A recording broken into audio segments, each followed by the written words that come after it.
talk by Kerstin Hamann, sponsored by the Institute for European Studies. We're very happy she could come here today. We're glad you're able to join us. Kerstin is a professor and chair at the University of Central Florida, and research interests lie in comparative political economy and industrial relations in Western Europe. And she also has also a real leader in the discipline of political science in political science teaching and learning, and is editor of the Journal of Political Science Education. And one of the reasons I'm really excited that Kerstin is here is because I think her work is really at the forefront and quite unique in really combining a couple of my interests, really, which is sort of social policy in general, and also at how labor is organized and how labor influences different societies. I think there's not a lot of work that's taken that step and really connecting the dots, so to speak, in terms of how social actors organize and actually influence policy from above. And so some of Kerstin's work really has shed a lot of light on that. And I think some of this work you're going to talk about today, it falls in that tradition on policy reforms and the trend towards more general strikes in Western Europe. So welcome. Thank you. Thank you all for coming here on a rainy Halloween afternoon. I heard Halloween is postponed today in Indiana because of the weather. Right. So pre-Halloween afternoon. Anyway, so thanks for coming, and I'm really happy to be here. It's my first time here, and I really love the rain and I love the fall colors. I live in Florida, so I love this idea of fall. I love the season, so this is a real treat actually, despite the rain. So anyway, this is based on some collaborative work that I've done with John Kelly in London and Alison Johnson, who is now at the Oregon State University. And it's part of a bigger project we've been working on for probably almost, not quite, but almost 10 years now, about the causes and consequences of labor inclusion in policymaking in Western Europe. And I came to that really through my earlier work on Spain. I looked at unions and industrial relations in Spain specifically, and I'm not an industrial relations person. John Kelly is an industrial relations person in our team, so we bring together really different traditions and different ways of thinking about things, and I find this really quite productive. So he's becoming more of a political scientist, and I've learned a little bit about industrial relations, which is a great combination. And so when I did my work on Spain, my earlier work, I was struck sort of by the patterns and waves of union incorporation in policy making that sort of went up and down, and sometimes you had social pacts and sometimes you didn't, and then you had strikes and then you didn't. And so out of that, we were thinking about some more comparative work to see whether some of these patterns were holding elsewhere. And that was really the beginning of this project. We started off looking at social pacts. What are the conditions under which unions are included in policy making through social pacts in Western Europe? And while we were doing that research, it struck us that at the same time as social pacts were becoming more prevalent across much of Western Europe, you also could see the flip side of that, which was general strikes were becoming more prevalent. And so this was really an outgrowth of our earlier work on social pacts. Just to give you a little bit of background, how that slots into a larger research project. Okay. So in terms of industrial relations, but also general political economy, there's a big debate, or maybe it's not a debate anymore, about the decline of organized labor. Industrial relations scholars and sometimes also political economists have looked at indicators of labor decline, including indicators such as union density, strike activity, bargaining coverage, at least in some countries it's been declining, wage share of the national income. And by and large have concluded that there really is an erosion of labor power and union strength across much of Western Europe. Okay, there is some variation in some countries. You can identify more of these indicators of decline, and the decline is more severe. But there's basically no country where organized labor has become significantly stronger over the last 20 or 30 years, okay, for all sorts of reasons. And some of the reasons that have been given have to do with the power shift that was driven by globalization and capital mobility particularly, and what some people have called the neoliberal hegemony, for example, Dickens, but also generally poor macroeconomic and financial and fiscal conditions that have really shifted the power balance of organized labor towards capital. So organized labor by and large has not done terribly well. At the same time, however, as these social and economic actor balances have shifted in these societies, what is really remarkable is that unions have been able to organize a reasonably large number of general strikes, again, across much of Western Europe. Okay? And the way we define general strikes, because there really is about as many definitions as people who write about it, we're looking at the national level, we're looking at something that is clearly defined. Sometimes, most commonly, general strikes take 24 hours, sometimes it's 4 hours, sometimes it's 8 hours, or something like that. We're looking at the national level because we're interested in national politics, so we don't look at regional level general strikes, which also take place. And we have general strike in the Basque Country in Spain, for example, or something like that. We also don't look at strikes that are directed against government as an employer, so public sector strikes against the government, wage limitations or pension in the public sector or something. We don't consider those because we don't want to look at these strikes that are really employment related. We want to look at strikes that are directed against the government in its definition as the executive and policymaker. Okay? So we're looking at that. And primarily these strikes are directed against some sort of policy or policy reform that the government has either announced or is about to implement. So that is sort of what we're looking at. And our data started in 1980, I'll talk more about that later. Some of them finished in 2006, 2009, 2012, and this project evolved. And it's funny because at some point there was a general strike in Spain and my then 12-year-old goes, "Oh great mom, a new data point." So yes, you're on the right track there. So we're collecting this as we go along.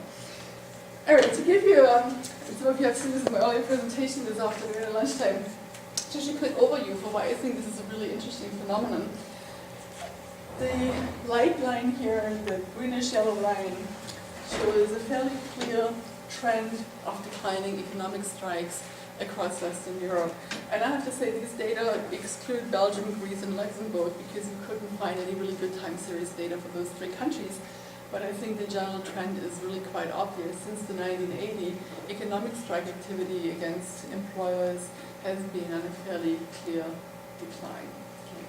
Now, pretty much at the same time, if we look at the blue line, there's some ups and downs, but overall there's a fairly significant increase in the number of general strikes across these countries.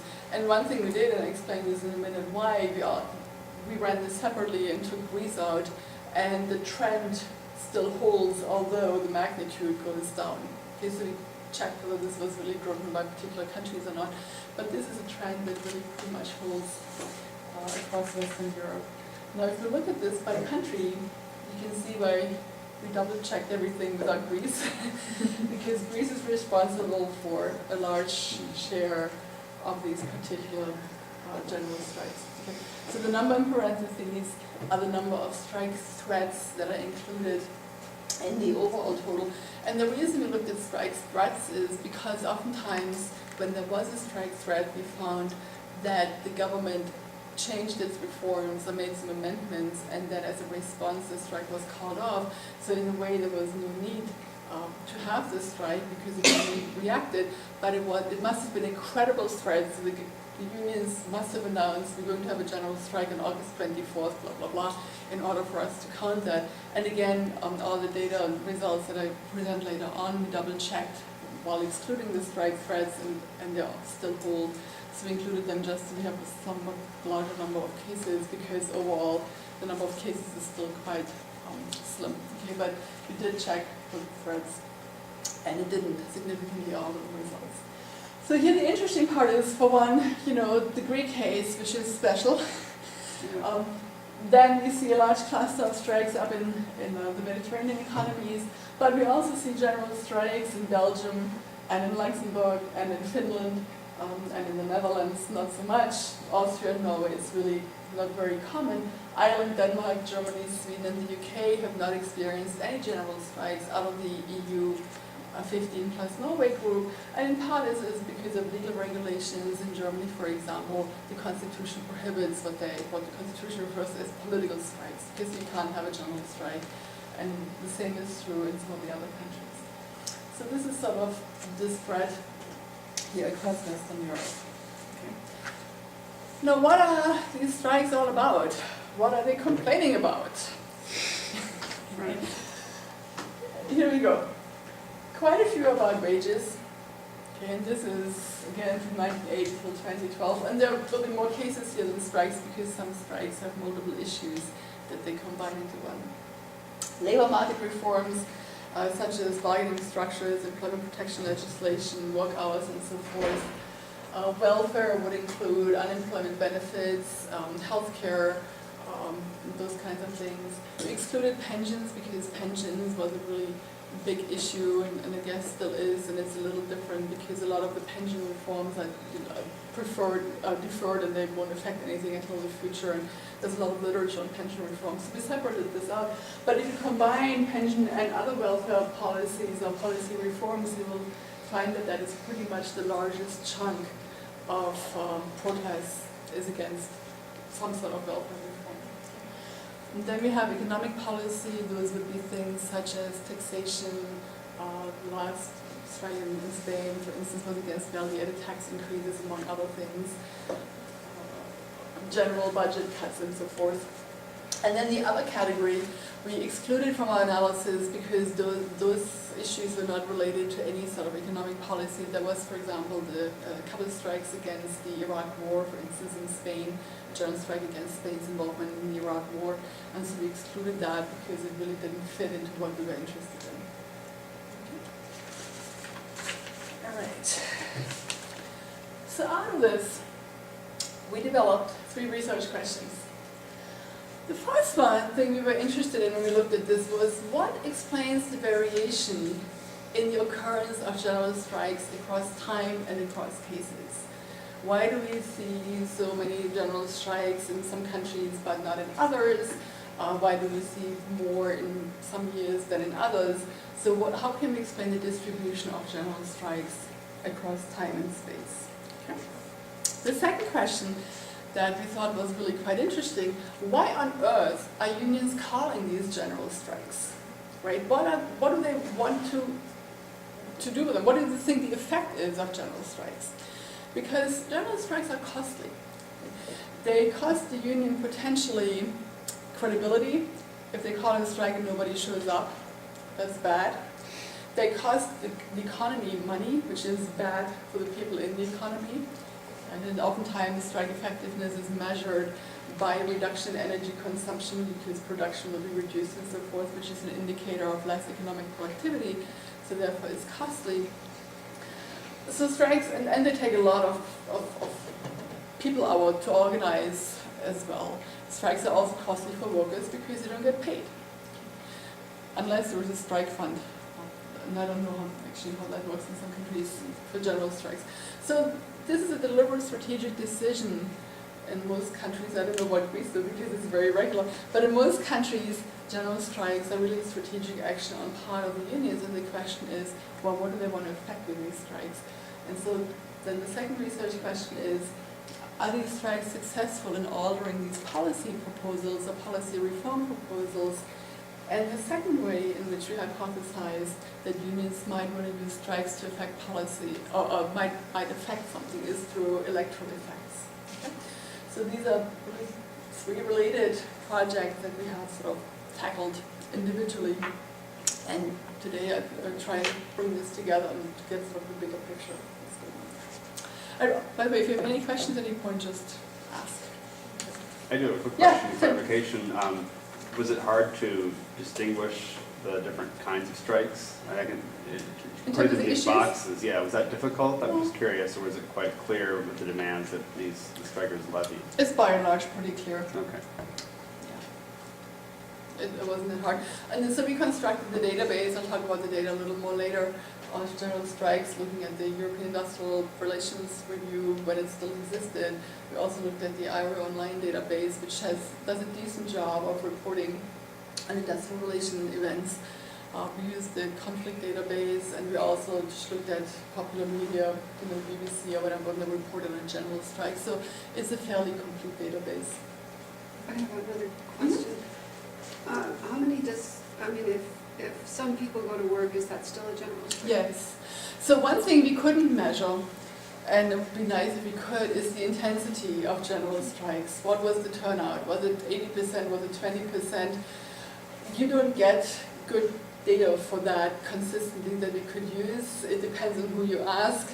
The government usually says 15%, the unions say 90%, the media is somewhere in the middle.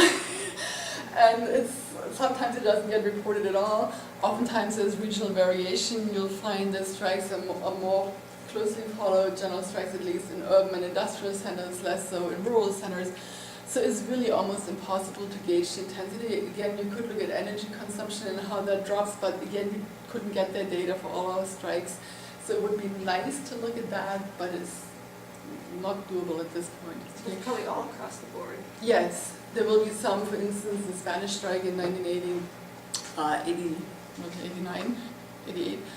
was about 90% followed, and everybody pretty much agreed on that. The more recent strike was probably more like in the 40% range, but who knows? Okay, so there's a large variation there. So we looked at whether it happened or not what the turnout was, just because we can't get that data.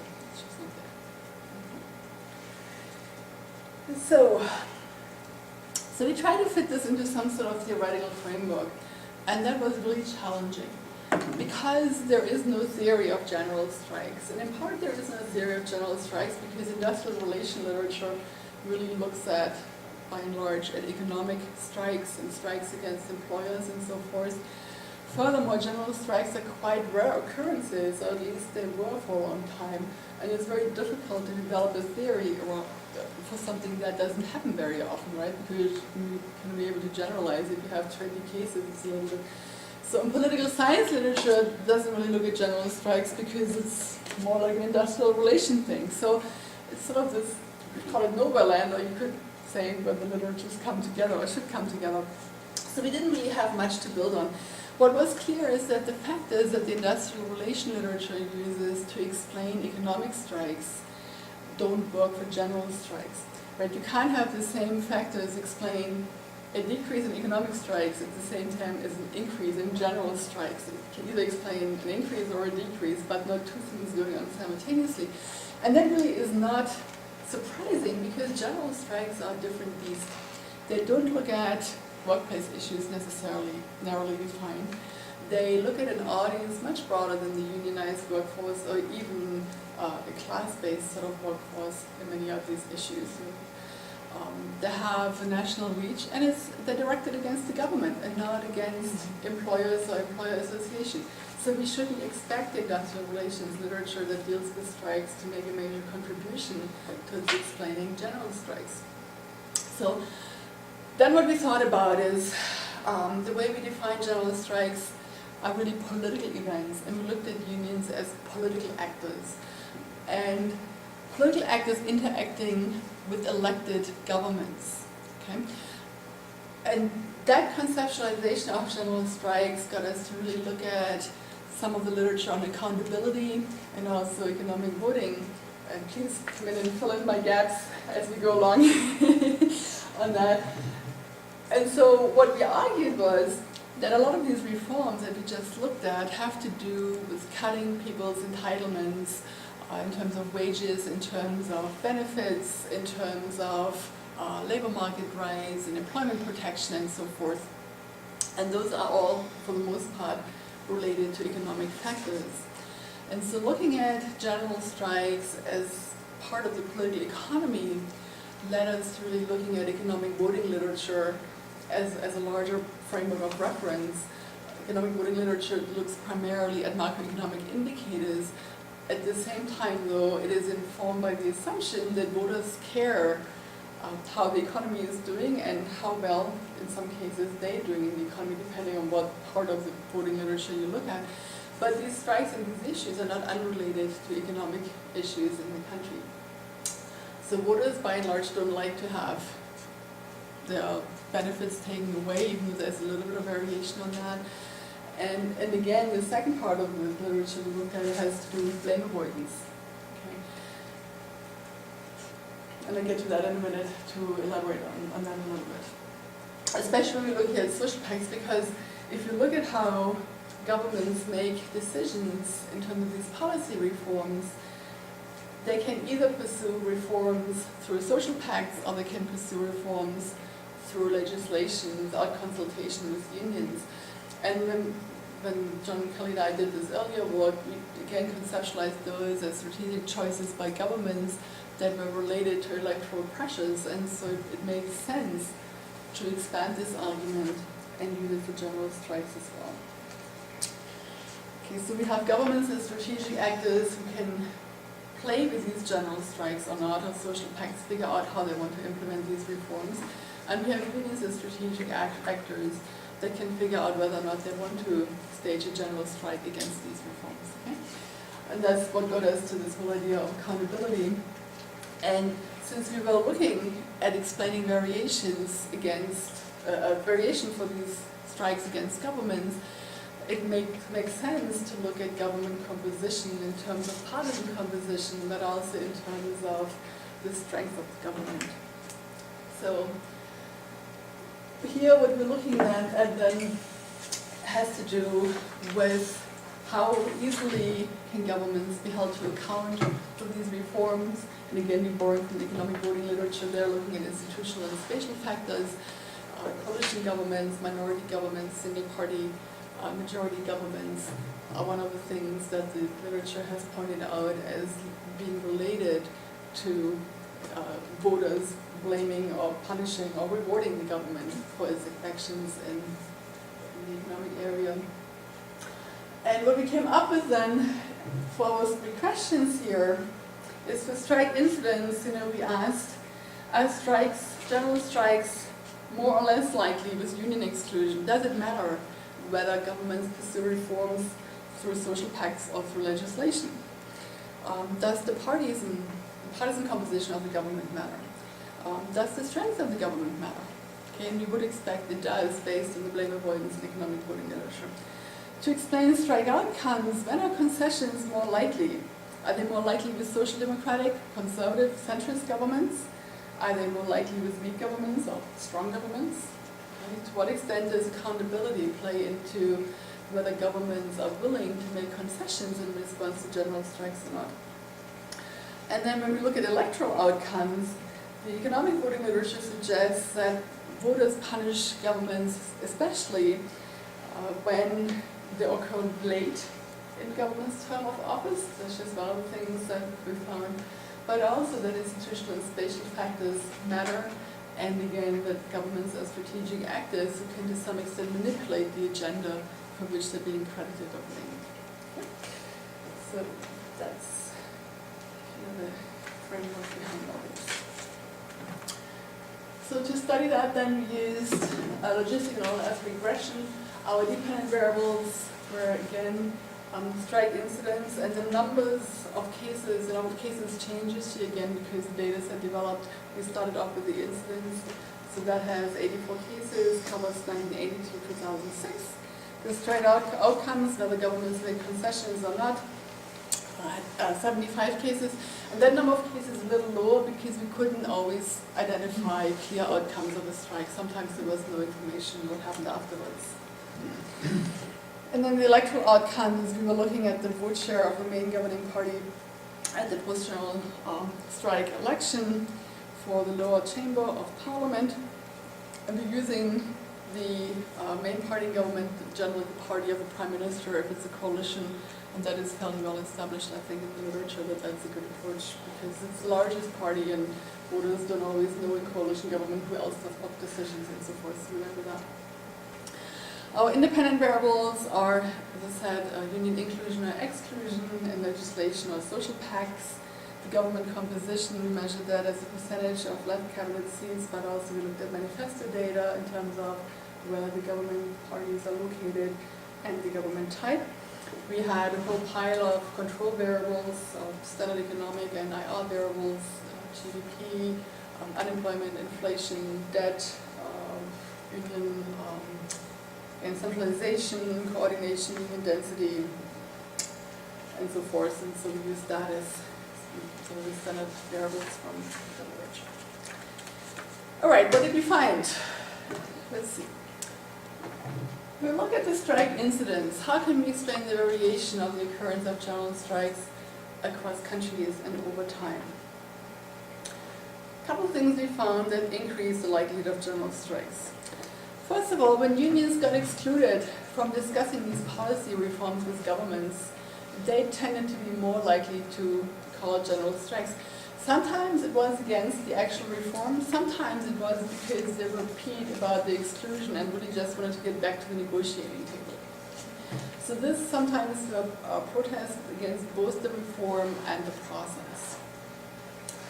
We also found that governments of the right were more likely to experience general strikes, perhaps not surprisingly.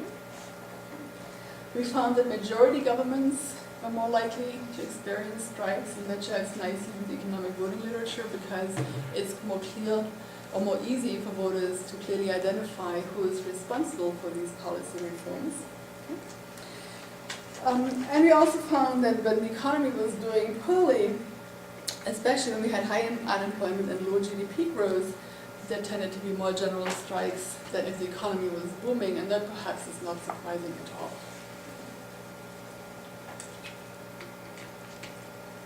We didn't find a lot of differences between coalition and single-party majority governments.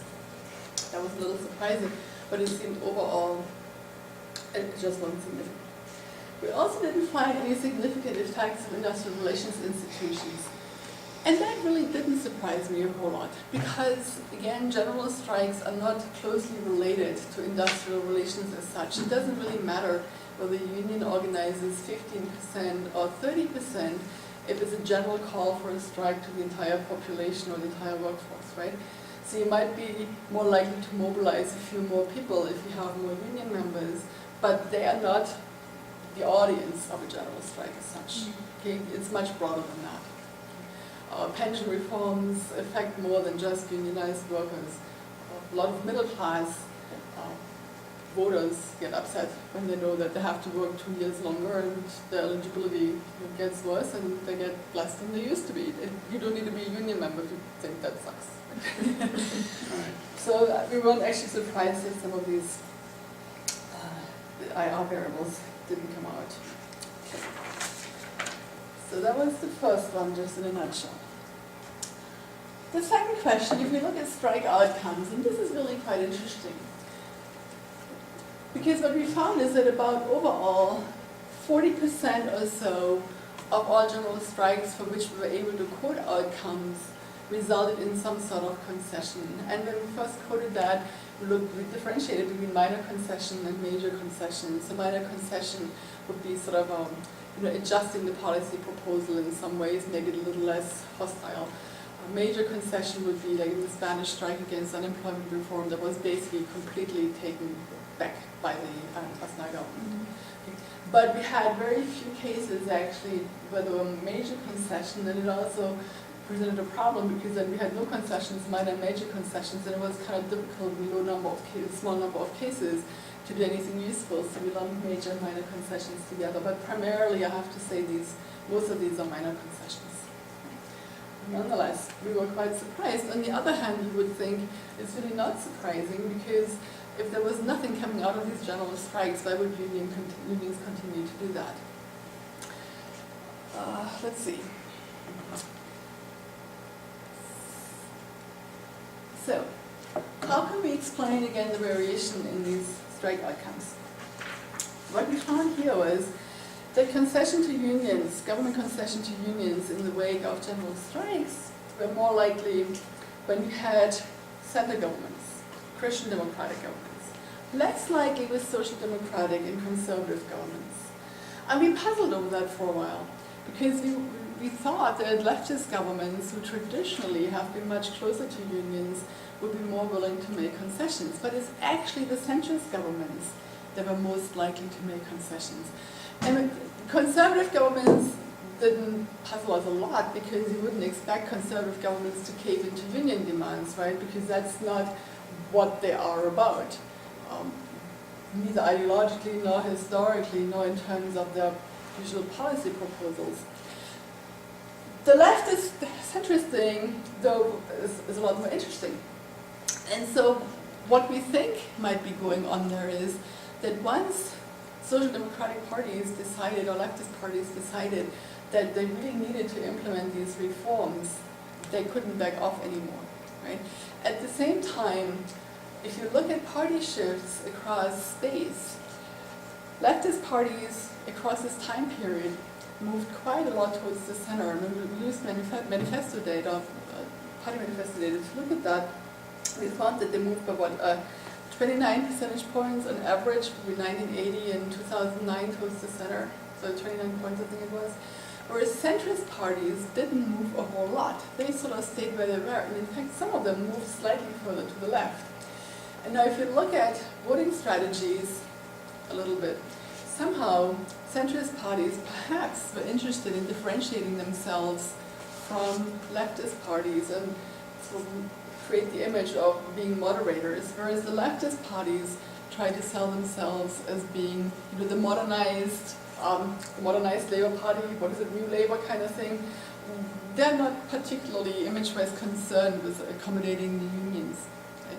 So perhaps centrist parties were more interested in showing a moderate, some sort of moderate picture there than leftist parties because of electoral competition. So that was one thing we thought about. Yes? Just for clarification, is the frequency of strike endogenous at all to the nature of the government? That is, are you more likely to see strike under one of these types of governments? I missed it. If you look at this, what we found was that governments of the right are the most likely to get general strikes. Okay. But I wonder if left governments, that strikes don't occur so frequently because the left government can forestall the strike from occurring. That could be that they didn't get as many strikes because of that, but when we look at this is really when do parties make concessions, governments make concessions once the strike happens. Yeah. So there might have been negotiations before, or they might not have, they might have talked to the unions, or they didn't, but at what point, once there is a strike, at what point then do governments kick in at least a little bit and project the image that they're really listening to these protests? And that was really interesting. So one thing we haven't done yet is look more at movements of centrist parties and look at perhaps where they fall on other policy issues, let's say immigration or whatever, to see whether we can see similar dynamics at work there as we did in this particular case. Not to bore you too much, but I just wonder if you're in the center from kind of a model, well, the Social Democrats, their electorate is not going to turn against them. And the same with the Yes. conservatives. So the centrists are the only strategic actors here. They think they can gain, where it's not credible for the. So it's not so much that it's just a standard spatial story, I think. It's a spatial, exactly. So you have on the one hand the parties moving, and on the other hand the center can reach out to the left, right? Incredibly reach out. The right can't reach out to the left. That would make no sense. The left isn't interested in going further to the left because there's by and large no alternative there. The Christian Democrats or centrist parties could gain some by moving towards the left, right? And I think this is where we see where some of them have moved to the left, but the left has moved to the center, and then certainly I'm going to go back to the left if they've done that, because then they would lose the centrist voters, right? So, yeah. How did you handle social democratic parties that weren't necessarily that left-leaning? For example, in Spain or Portugal, which are fairly closer to the center than in Austria or What we used was really party families, the way that can categorize as party families in the mainstream literature, but then we also used manifesto data to look at that, and government numbers, these things. So we looked at different controls there. So, but that's exactly the thing. So like the modernizing leftist parties aren't necessarily left anymore. Right. Like New Labour would be a good one, except for they never need to have strikes. But the Socialist Party in Spain, as you mentioned, the SPD in Germany isn't really all that left anymore either. But they're further to the left than, say, like the Social Democrats in Portugal. Yeah, yeah, absolutely. So that's why we used the manifesto data to look at party movements across. Okay. Let's see. So that was, okay, then we found that coalitions were more likely to make some concessions in single-party governments, and we think that might be because Labour might have more access points in coalition governments There might also be more, depending on what the coalition comprised, there might be more willingness to negotiate something, so like intergovernmental bargaining. We also found that confederal trade union unity mattered in this case, so in industrial relations variables did have some space here, where the unions called general strikes in conjunction. If you have more than one confederation, they tended to be more likely to gain concessions than if the union movement was divided and you only had one union call for a general strike but not the other. Again, that sort of makes sense, because if the unions don't work together, there's a lot less incentive for governments from a strategic perspective to cave in, because clearly not all unions think it's that big a deal, right? So that really makes sense. A low government debt as a ratio of GDP was somewhat important. And then we found that pension reform was more likely to result in concessions compared to other welfare policies, labor market wage, economic policies. And I think that might be because, pension systems are incredibly complex, and there's a lot of elasticity in terms of how you implement these changes. So you might say, starting from now on, in 5 years, everybody has to work, 6 months more, and in 7 years, everybody has to work so much more, and you use the last 10 years of your income instead of the last, 8 years. So there is much more, in some ways, much more space to negotiate concessions, because it's deferred anyway. There was no pension reform that says starting tomorrow everybody has to work 5 more years and so forth, right? So I think just in terms of the nature of these, that might be an explanation here. We found another fact when we looked at the competitiveness of the last election, the time since the last election, trade union density, and unemployment on this particular one.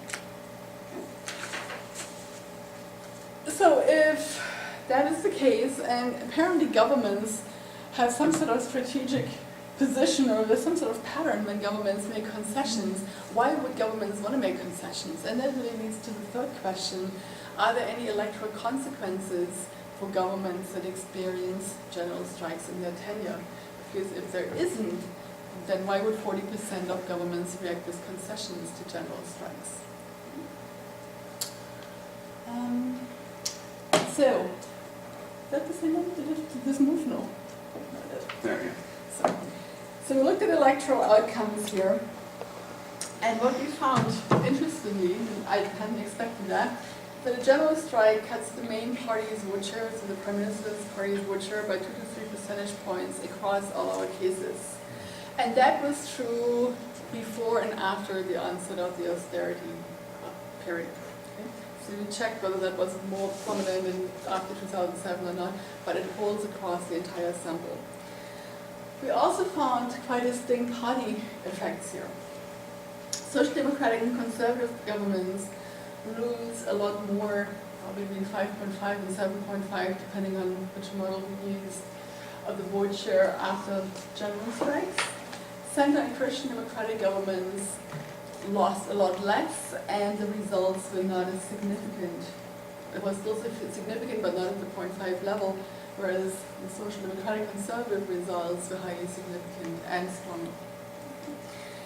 That might be related to the fact that I don't know that for sure, because we couldn't model that in this particular piece, that Christian Democratic parties are more likely to make concessions to general strikes, which might dampen the effect, the electoral effect of having these strikes. What also matters is how close to the election the general strike takes place. The closer to the next election, the more likely voters are to blame the government for whatever happened. Again, this is probably not surprising, given that most people's memory doesn't reach that far back. Most controls were insignificant, but the GDP growth increased the main party vote share. Again, that is nothing surprising, right? Governments get credit sometimes for good performance. And unemployment punishes leftist incumbents. We didn't quite know what to make of that. Some of the economic voting literature would say that's expected. Other parts would say, well, it really isn't, because if unemployment is high under leftist governments, then voters will believe that that's just the best they could do. So there are different strands of that, but this is what we found in this particular data. All right, just to conclude, and then we can open it up for discussion. General strikes incidence overall seems to reflect union exclusion from policy making by strong rightist governments in poorly performing economies. That's when you find general strikes most frequently. I think the evidence that we got on when governments make concessions shows that general strikes can be used strategically by unions to try and impact policy reforms. There's about a 40% chance there will be some sort of impact, even if it's minor. The evidence on electoral outcomes shows that governments experience general strikes have an electoral penalty. So from the government perspective, this is important. And so it was, I guess, last year, January, I was in Miami actually giving a talk on Spanish politics.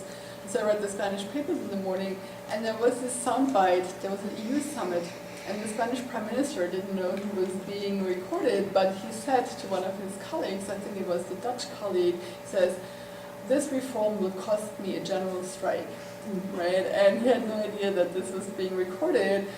And the unions actually were not happy with this because they said, well, what will or what will not cost him a general strike is for us to decide and not for him. But sure enough, it was a general strike. But it's just this awareness on part of the government that general strikes are costly and that some things they will do will have this as a political cost and as a consequence. I thought was really quite interesting.